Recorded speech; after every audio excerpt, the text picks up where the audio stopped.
Aku ketepati Rahayu. Rahayu. Salam sejahtera buat kita semua. Di kesempatan kali ini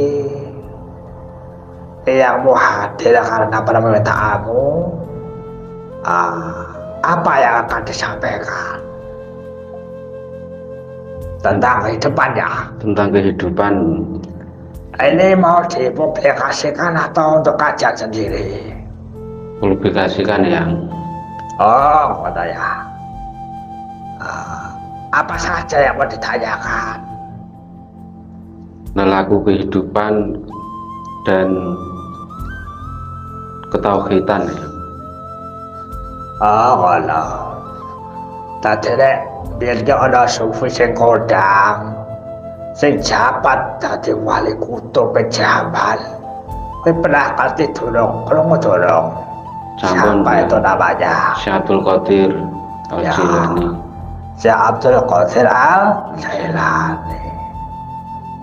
Beliau menerjemahkan tentang Sir Al-Asrar, menemukan hakikat Allah dalam segala rahasia kehidupan ya. Okay. Dalam kitab yang sedang digelar ya sekarang bisa dibaca banyak orang, itu ada hasil dari spiritual Syekh Abdul Qadir Al-Jilani. Luar biasa ya beliau ya. Okay. Betapa sangat jelas bahwa Syekh Abdul Qadir Al-Jilani ini tidak tidak saja membedakan syariat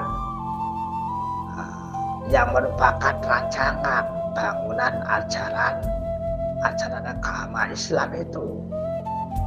Jadi dikupas sehingga bisa dipelajari oleh banyak orang.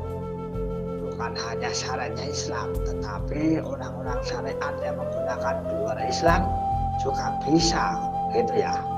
Ya, yang.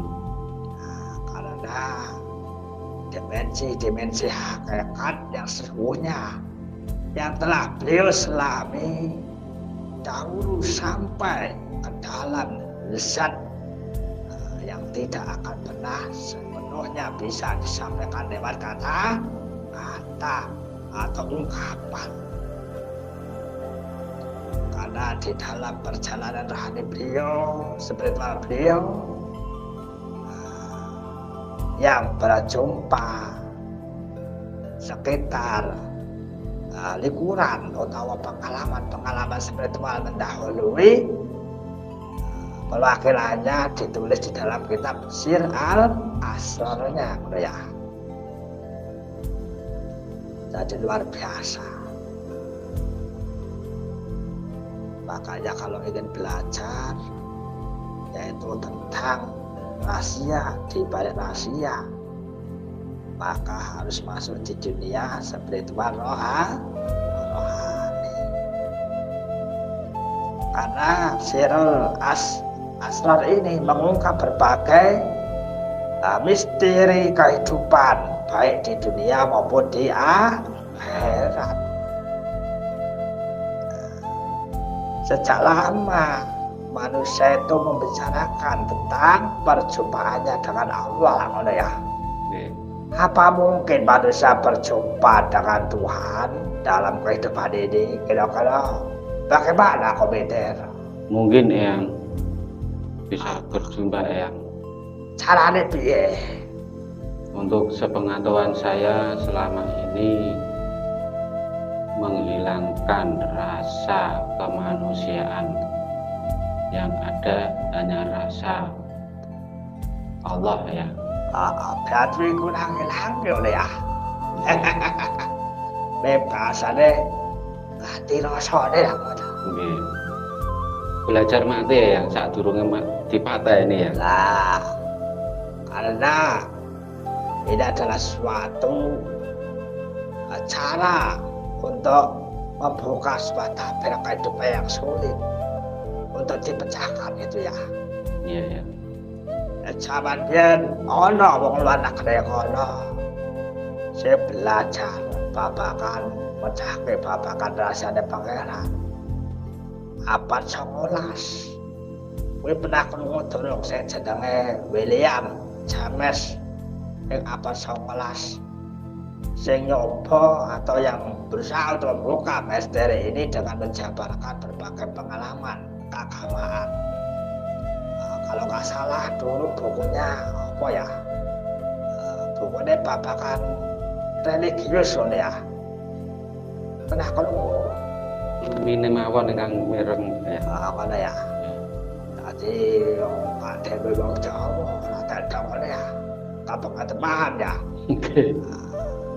Bukunya kayak jenenge dengan salah The Faris of Religious Express ya. Ya. Aku yang bahasa Inggris ya. Di dalam buku dia tidak pada diri sendirian karena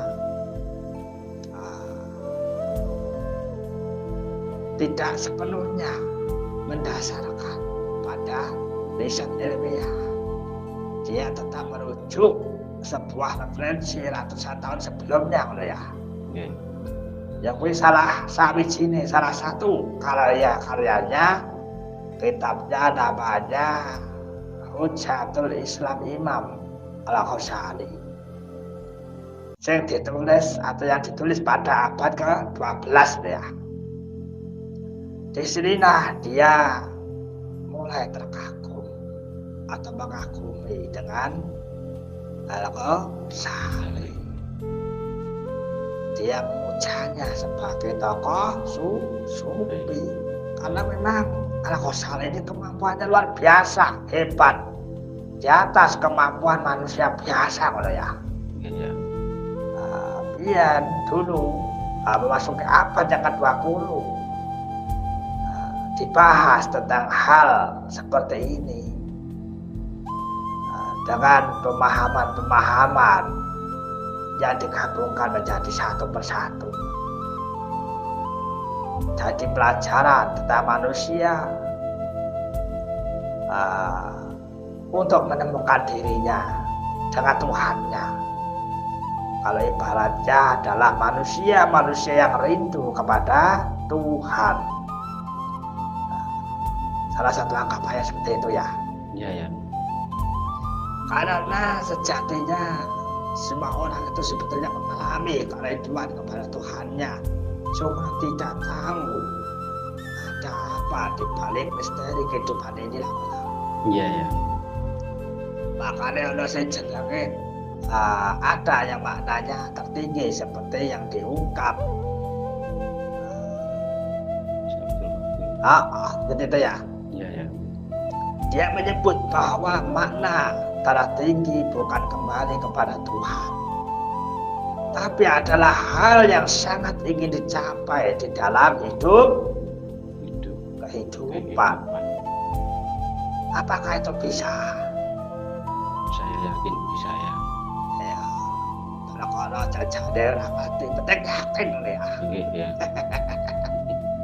Bisa jadi itu semua adalah gambaran tentang keharmonisan keluarga dan kamu dengan figur dan bahkan seliramu lah. Dirimu itu bertemu dengan yang namanya bupati itu sudah luar biasa kebiranya lah gitu tau. Iya ya. Apalagi ketemu gubernur sampai presiden, bangganya luar biasa. Apalagi ketemu pada Tuhannya yang menciptakan bupati, gubernur, presiden gitu ya. Iya. Nah, itu yang menyebabkan manusia itu selalu ingin merindukan kepada Tuhannya, sang idolanya, bahasa kerennya fannya gitu ya. Iya. Sehingga menjadi sebuah kesemangatan ya di dalam hidupan. Jadi jelas ini adalah suatu ketingkatan untuk belajar keimanan dengan kerinduan kepada Tuhannya. Kehidupan yang tidak lepas dari nilai-nilai ketuhanan. Harus dipaksakan untuk berada di dalamnya ya. Iya ya. Jadi memang seperti itu, dengan dasar naluri manusia itu kepada ilahi, mendambakan perjumpaan dengan Tuhan, maka tubuh yang lelah dan jenuh dengan materi tak dapat menyembunyikan naluri hakiki hasrat berjumpa dengan Tuhan. Tentunya dengan puja-puji dzikir, dengan suara, baik itu dengan lisan dan qalbi, untuk menyatakan kerinduannya kepada Tuhannya. Terkadang sampai menangis dikala melakukan sebuah puji dzikir, ibadah yang sifatnya bersembunyi. Kadangkala kita harus mengasihkan diri untuk melepas kerinduan kepada Tuhan menuju munajat ya, dalam kesendirian. Nah, kegiatan ini adalah satu fondasi mental spiritual kepada Tuhannya, menjadi penawar segala keresahan batin manusia. Makanya kamu sebagai manusia, kalau sudah belajar bertemu pada mursyidmu, jangan disia-siakan. Karena para mursyidmu yang menuntunmu ke jalan rohani, jalan yang terang, maka berbahagialah untuk ini semua. Mursyid-mursyidmu itu mengajarkan ilmu kepadamu tanpa mengenal lelah letih, tanpa tidur, tanpa istirahat. Sebagaimana para ulama seperti Syaikhul Qadir Al-Jalani wal Qutb ini ya. Makanya karya-karya orang terdahulu itu luar biasa. Seperti Hujatul Islam, karya Ihya Ulumuddin kalau nggak salah ya, Minhajul Abidin. Banyak sekali para ulama yang lainnya mengupas hal-hal yang sama dengan pengalaman spiritualnya, seperti ilmu sufi Sirul Asrar seperti yang diterangkan tadi. Ini adalah kitab yang mengupas sejumlah rahasia kehidupan, mulai dari rahasia penciptaan, rahasia alam tempat kembali manusia, berbagai ritual ibadah dengan tingkatan sampai kepada kematian yang merupakan jalan menuju kehidupan selanjutnya.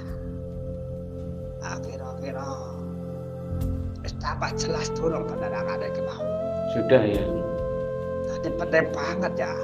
Iya ya. Kebanyakan orang itu berpikir hanya singkat, seolah-olah tidak memikirkan kehidupan selanjutnya. Seluruh daya kemampuan yang diberikan oleh Tuhan dihabiskan untuk kerusakan, entah itu rusaknya hati, rusaknya pikiran, rusaknya nafsu. Makanya simbol naga ini adalah simbol kerusakan bagi para jiwa-jiwa manusia yang belum bertemu kepada Tuhan. Kalau manusia umum kan berpikir ketemu Tuhannya besok kalau sudah mati. Padahal di dalam kehidupan ini nyata sekali bahwa sebetulnya kita itu setiap hari bersama Tuhan. Cuman belum tahu cara mengungkapnya gitu ya. Iya ya. Makanya seperti Sirul Asrar ini mengungkap bahwa ciptaan yang pertama kali adalah roh. Dasarnya adalah firman Allah dalam hadis qudsi yang diriwayatkan Abu Hurairah. Khalaqtu Muhammadan awalam min nur. Maka siapa artinya Allah menciptakan Muhammad dari cahaya wajahku. Sebutan lain Roh Muhammad adalah roh cahaya atau disebut nur, pena, kolam, dan akal. Dalam khasanah tasawuf disebut hakikat Muhammad, hakikat al-Muhammadiyah. Dari nur Muhammad inilah kemudian ars dan semua roh makhluk itu muncul. Kemunculan ciptaan setelah Roh Muhammad dalam permulaan Takhirul Akbar. Saat ini proses penciptaan Nur Muhammad yang bertasbih hingga 70.000 tahun. Setelah itu Allah menciptakan cermin kehidupan Miratul Hayat dan letakkan di depan Nur Muhammad. Cahaya Muhammad mematut menyadari betapa eloknya indahnya dirinya, tapi malu di hadapan Allah hingga mengeluarkan 6 tanda keringat. Kemudian Allah menciptakan 6 makhluknya itu Abu Bakar Siddiq, Umar bin Khattab, Utsman bin Affan, Ali bin Abi Thalib, Bunga Mawar dan Padi. Kemunculan makhluk tersebut membuat Nur Muhammad takjub dan bersujud 5 kali.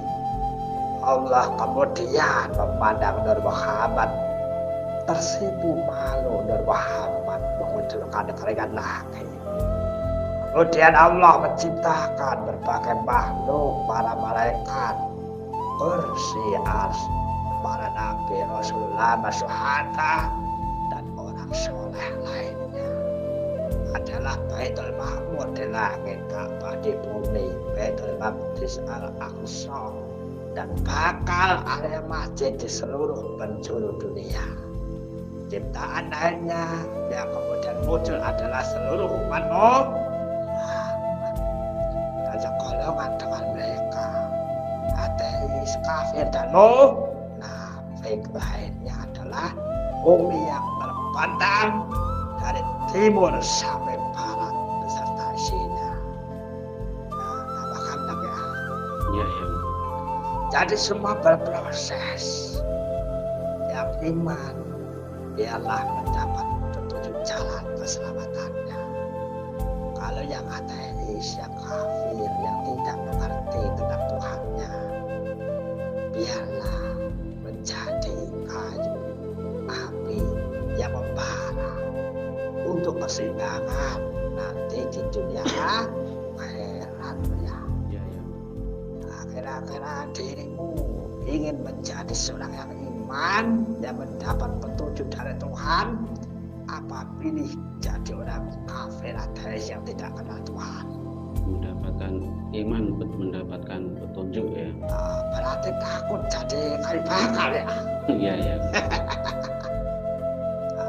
Di dalam surah Al-A'raf ayat 172 Allah bertanya, bukankah aku Tuhan kalian semua? Bersarape alastu birabbikum. Mereka menjawab, apa jawabnya? Qalu bala syahidna. Betul, kami menyaksikannya bala syahidna. Perjanjian asal ini disebutkan para sufi dalam berbagai kajian ilmu spiritual yang dialami oleh para sufi untuk menyatakan sebuah pertanyaan ini gitu ya. Ya, ya. Jadi ini adalah merupakan inti agama atau dinullah ya, yaitu adalah utang. Orang yang hidup berutang kepada Allah, namanya dayan, dan harus membayarnya dengan bertakwa. Al-Atas adalah seorang cendekiawan yang pernah menyebutkan demikian di dalam kajian agama di dunia ya. soal perjanjian asali. Setelah penyaksian tadi berlangsung, Allah meniupkan roh tadi ke dalam jasad manusia. Terlahir ke muka bumi dan tumbuh menjadi manusia ya. Ya. Dalam perjalanan hidup mereka ternyata akhirnya lupa janjinya yang pernah diucapkan ya. Mereka mengingkarinya sehingga setelah menjadi lahir manusia di dalam kemadakannya selalu berbuat maksiat. Bahkan ada yang menyekutukan Allah. Tak tinggal diam, Allah mengutus orang-orang pilihan, yaitu para nabi dan rasul yang membawa kitab suci, Sirul Asrar. Fungsinya apa? Ngeling-ngeling janji ini para manusia untuk mengingatkan janjinya kepada manusia. Perjanjian asali tadi gitu ya. Agar manusia bertakwa, itu adalah tugas mulia. Kalau dulu para nabi diutus ke muka bumi untuk mengingatkan janji para manusia, sementara para nabi sekarang sudah tiada di alam langgeng sana, maka kita sebagai manusia kita kembali meneruskan tugas daripada nabi tadi ya. Karena nabi berkata, besok setelah kematianku, jauh sebelum kita ini berpulang kepada Yang Maha Kuasa dengan para sahabatnya ya, maka akan ada kekasihku. Yang dikatakan Nabi ini maknanya ya kita ini kan gitu ya. Makanya dulu ketika Nabi bertanya, aku sedang merindukan para kekasihku, para sahabat berkata, bukankah aku ini kekasihmu ya Nabi? Bukan, kalian adalah sahabatku. Kekasihku adalah besok setelah kepergianku. Apa ya? Nanti nanya, kayak dapur aku bilang aja. Seperti kamu ini gitu ya. Makanya ilmu yang dulu tersembunyi sekarang dibuka untuk mengingatkan janjinya manusia kepada Tuhannya yang berkelimang dosa. Makanya supaya tahu cara menyembahnya. Apa maksud menyembah Allah? Sirul Asrar menjawab, artinya adalah makrifat Allah, mengenal Allah. Yang dulu kenal dikenali kembali dan tahu bagaimana cara menyembahnya. Kalau sudah kenal, maka akan punya kerinduan, mahabbah, kecintaan. Tahu dengan Sang Maha Pencipta di dalam makrifatnya yang dicapai. Salah satunya dengan mengekang nafsu dalam diri dengan riyadhah atau tirakat. Makrifatullah yaitu mengenal Allah dengan nama dan berbagai sifatnya. Kemudian membenarkan Allah dalam setiap muamalah yang dilakukannya. Menyucikan diri dari segala akhlak tercela, banyak merenung, beretikaf dan bermunajat pada Allah secara sembunyi disertai kebersamaannya.